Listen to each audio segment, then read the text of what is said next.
இந்த ஊர் பார்க்கவே ஒரு பூந்தேரிலே நாம் ஊர்கோலம் வரலாமா எம்மையிலே சிந்தாமணி குயிலே மணக்கும் புது செந்தாழம் பூமடலே நீ தழுவாமலே ஒரு சுகமில்லையே தினம் தவிக்கின்ற மனதுக்குள்ளே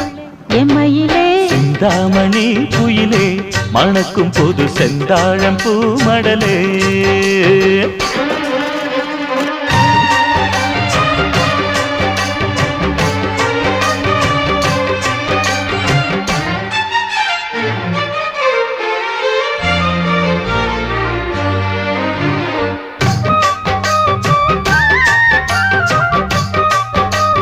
பனைமரம் ஏன் முக்கியம்? வெயில் காலம் வந்தா நொங்கு வேணும், குளிர்காலம் வந்தா கல்லு வேணும், குடிக்கிறதுக்கு நிலத்தடி நீர் வேணும், சுகரை குறைக்க பனங்கிழங்கு மாவு வேணும், சூட்டை தணிக்க பதனி வேணும், சுவையா திங்கிறதுக்கு பனவெல்லம் கருப்பட்டி வேணும், குழந்தைங்க பாலுக்கு பனச்சக்கரை வேணும், பசுமையா வாழறதுக்கு பல மரங்கள் வேணும்.